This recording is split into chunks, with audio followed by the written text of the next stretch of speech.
Welcome to another episode of Overlanding. This week we are actually rounding up the review on the Vagabond Rogue. If you've been tuned into the series for the past couple weeks, we've been traveling all across KwaZulu-Natal, the Eastern Cape, and now down into the Western Cape, testing out and reviewing the Vagabond Rogue. It's been a big paradigm shift for me, going from a rooftop tent on the vehicle to towing something for the very first time. And right now we are heading on the final challenge for this caravan. We are going to the Swatberg Pass and we are doing Die Hel.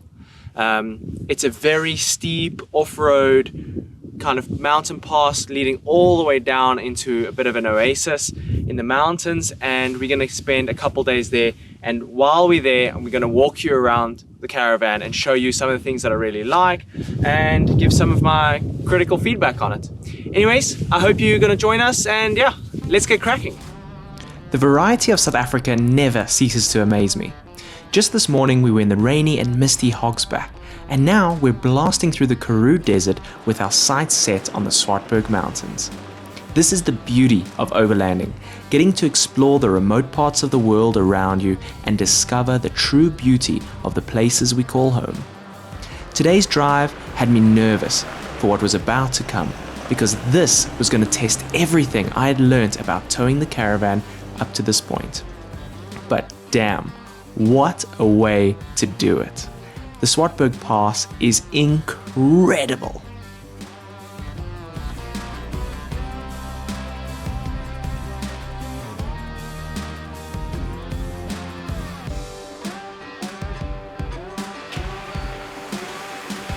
So this is the Swatberg Pass. It is beautiful. It's a real gem. It's something you can't explain to people. You kind of just have to come and experience it. It's otherworldly. This doesn't feel like South Africa, and it's right here, and it's just absolutely breathtaking. We're driving through this massive gorge slash canyon. I don't know what it is, and it's just mind-blowingly beautiful. And now the fun really starts, because now the climb begins. We climb all the way to the top of the mountain, and then we find our place, our little road where we turn off to Die Hel, which is where we're going to be staying for the next couple days. I think this is going to be really awesome. I think it's been a huge challenge on my skills driving a caravan. It's been a great challenge for just the putting what this caravan can actually go through. And I think honestly, if we get through this unscathed and with big smiles on our faces, then this Vagabond Rogue is really ready for some serious adventure. Anyways, the roads are about to get really narrow and I need to focus. The last time I drove this pass was in the Suzuki Jimny, and it blew my mind then. But the magnitude of the pass has not been lost on me, and I was swiftly reminded of the extremely narrow road and how sheer the cliffs were. The last thing I wanted was for a trailer wheel to slip off the edge because I wasn't paying attention. So I dropped the Hilux into low range to get the maximum torque out the vehicle on these steep cliffs. This is where my familiarity would end though, because the next stage of the pass would be completely new for me. So that's the first section of the Swatberg done. The trailer handled it beautifully. It tracked me nicely through those really tight bends. Didn't feel sketchy at all. I actually kicked it into low range for the long uphills just to have all of that control. And now we're going to start the descent into Die Hel, and this is where we are really going to see what this little caravan is made of. I'm nervous. I've never done Die Hel before. I've heard a lot of things about it. It's not easy, but let's get going.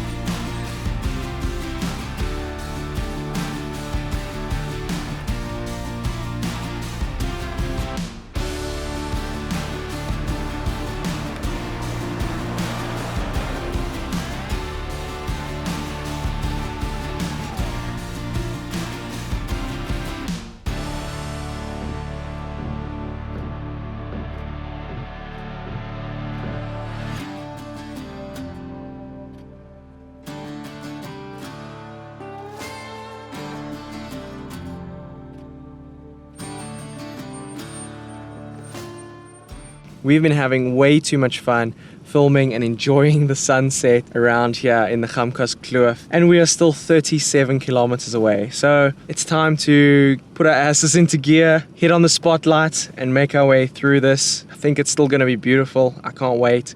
But I must be honest, I'm getting ready to get to camp, crack open a beer, and settle down for the day. It's been a really long day on the road.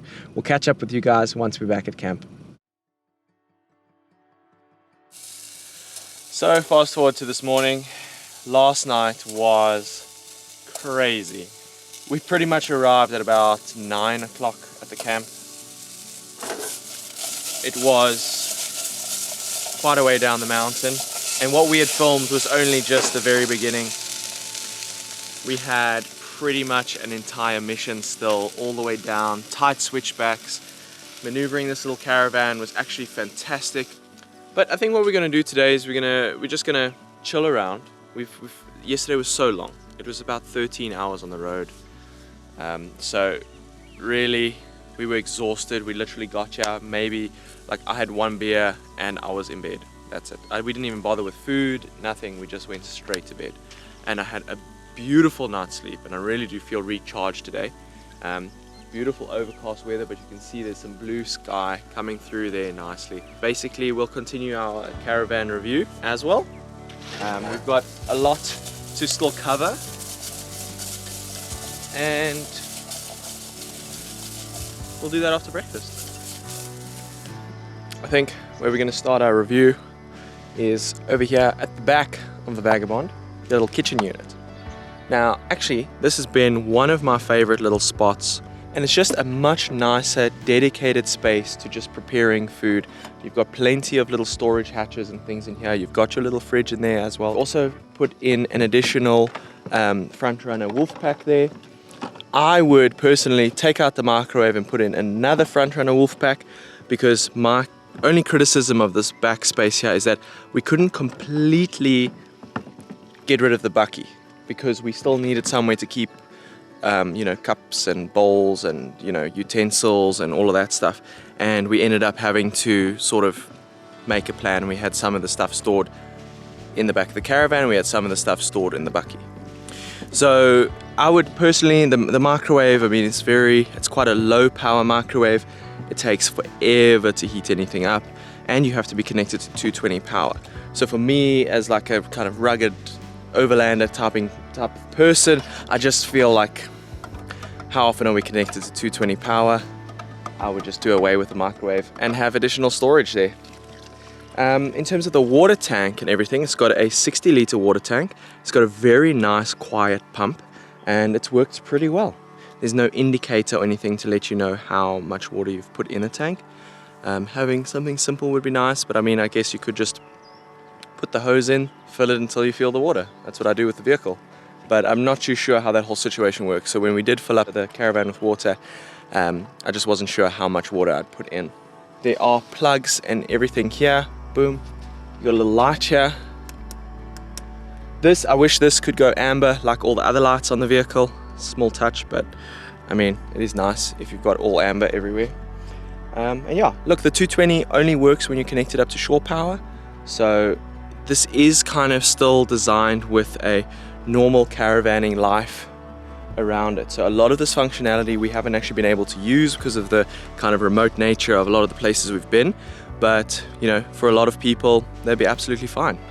Something we also really liked was it's got these little connectors. So you can see, like, this table here. This is connected on those little connectors. Now, this is the same table, can be moved from that position to the position over here in the kitchen. And I must say, I really enjoyed having the Weber on there. I really enjoyed being able to kind of use that space in the kitchen. And I would love to have 2 of those tables so I can have them both set up like I have now. So we've got our 2-plate stove over here. And this has been working really well, connected up to the little gas bottle over there. And I must be honest, it works nicely. The only thing with these is that they are not great in the wind or any sort of weird weather. So then it becomes a bit of a mission. But this one here, where we had the Weber set up, fantastic. That worked really well. The Weber works well in all sorts of different weather conditions and things like that. So that's why I love using it. So I personally think the top of the range version of this caravan should come with both tables. That would be a really, really nice option. Okay, let's have a look at just the general outside of the vehicle. We'll start with, I mean, it's a good looking vehicle. It really is. It's got quite a unique shape. It takes you a little bit of time to get used to in the beginning, but once you're used to it, it's a lot of fun. It really is a lot of fun. And I must say, I do like it.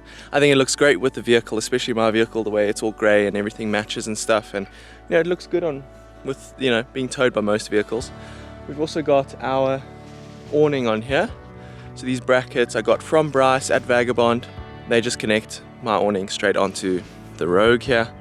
Very nice. Works beautifully. It's actually much taller than on the Bucky, so you get this really nice area underneath there. If you added some drop sides to the Batwing, you'd have this whole kind of enclosed space. So on days where the weather isn't great, you'll be super happy. In terms of little lights, we've got lights on each side of the vehicle, on, you know, little amber and white lights on each door, and there's amber and white lights inside as well, so you can really amber out and kind of, you know, reduce the impact of bugs coming at you and things. All your little windows, you got little fly nets in here, and then let's have a look inside. So on the inside here, I've been living in here, so it's not the cleanest space. But basically what I've done is I've just put down a little blanket here to protect the mattress, and then I've just been sleeping very simply, my pillow, down blanket, and even with the windows open and the top fan open, I've been getting really nice warm evenings. You know, haven't been cold at all. It's been really comfy. When I first started sleeping in here, I slept with my head on this side, and I quickly realized that there is a little cutout there to get a bit more length out of your feet, and putting your head this side, you're going to make advantage of that. It is actually also nicer when you wake up in the morning to wake up on this side, funny enough. So yeah, that was a little change I made recently, and I've been sleeping much better since I've done that. Can't stretch my legs out completely. I can get close, but not completely. If I just literally move my leg 5 degrees that way, I can stretch my leg out completely, but I mainly sleep on my side with my legs bent anyway, so it's just that at night when you do want to stretch your legs that you can.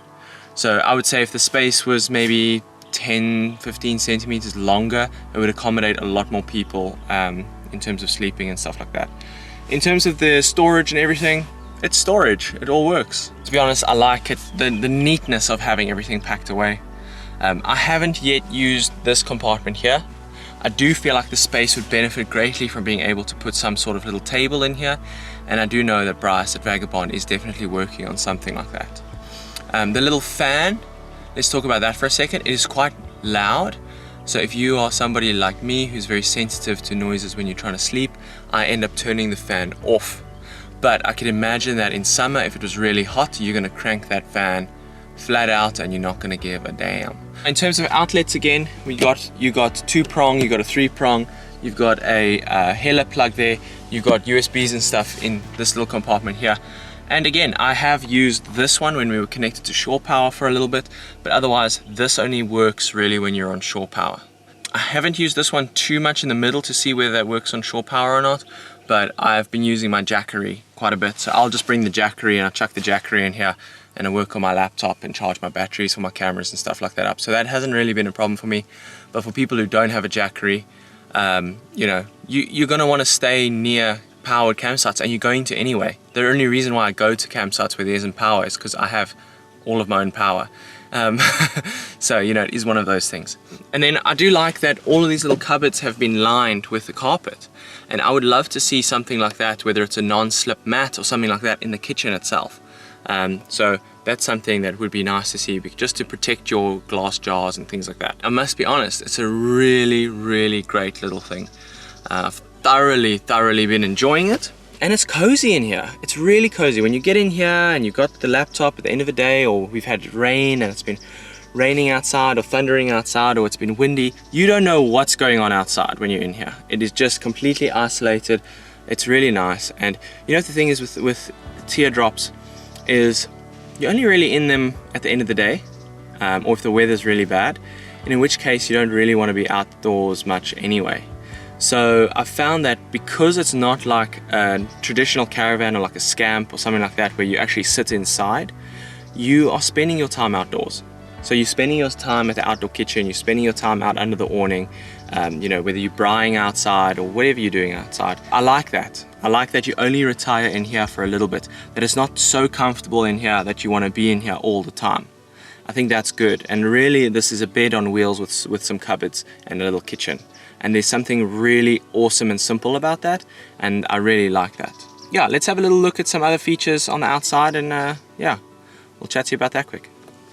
So we do have a full-size spare wheel here. We've got some little kind of, I don't want to say, some side steps or whatever to be able to climb up to access the roof rack, to be able to, you know, step up onto the vehicle to look at things. You've got your handles front and back to be able to help kind of move the caravan about a bit when you're at camp.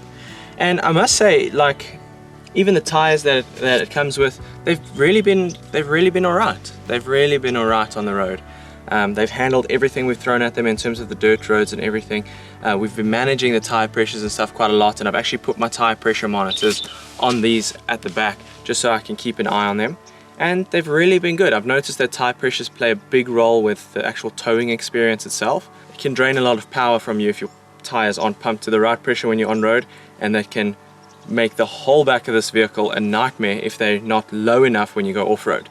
So having good management of your tire pressures and stuff with any trailer or caravan is such a good idea, and it's good to kind of learn a bit about that stuff if you can.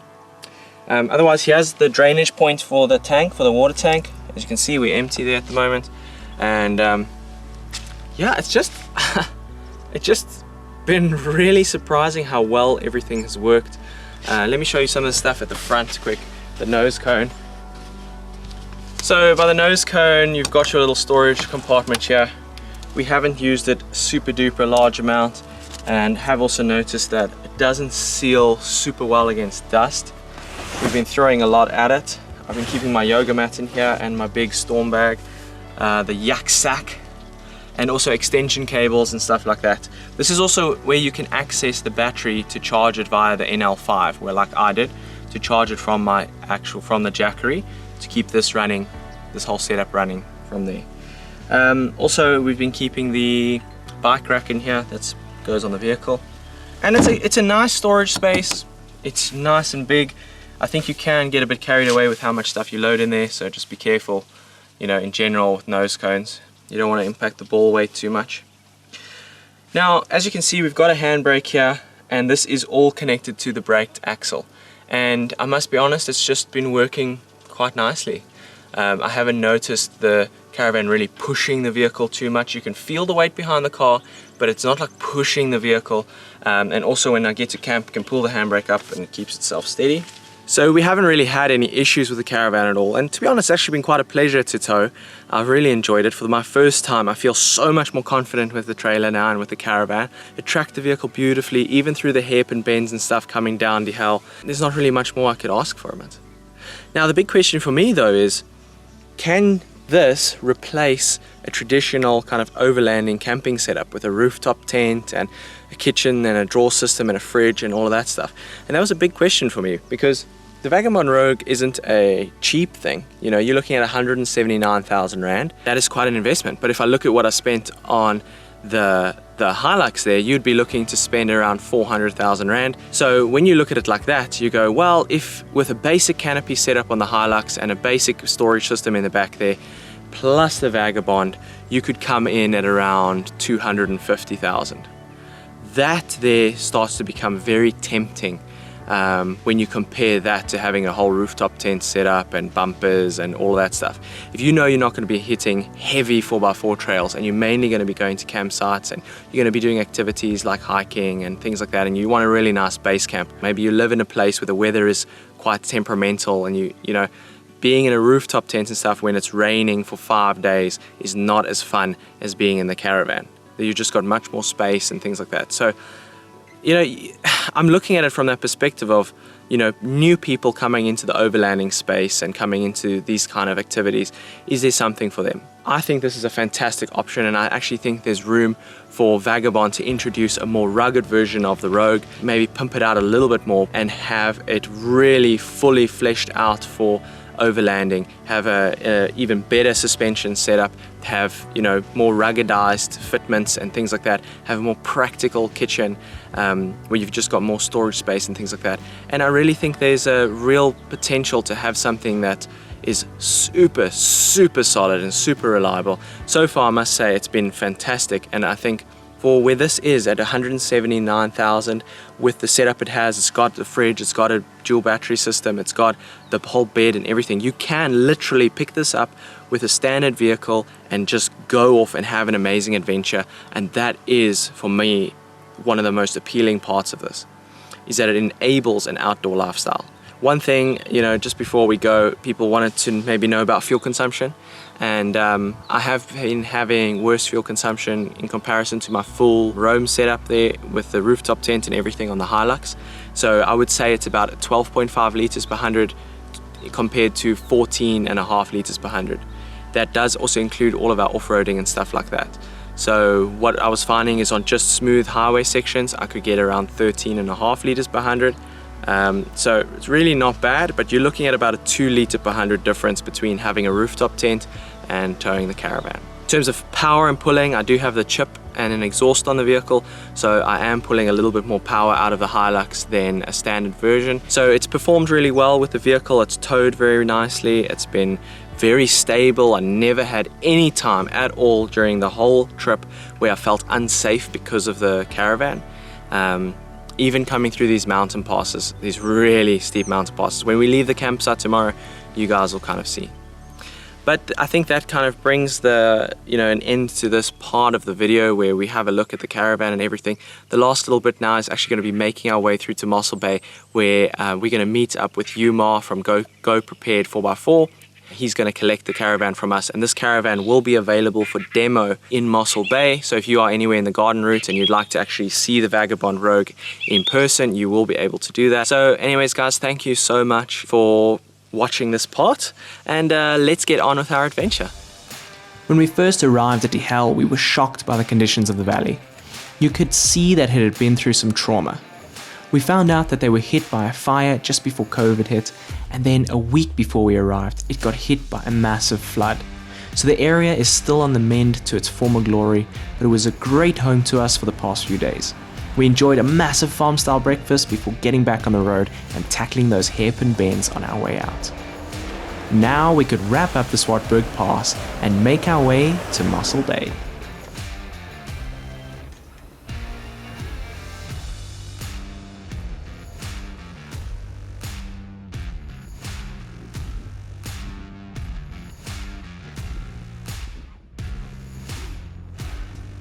We made it to the top of the Swatberg Pass. Stunning, stunning, stunning. I can't believe we drove through that gorge all the way down there. Beautiful. This place is absolutely breathtaking. You have to come and do it at least once in your life.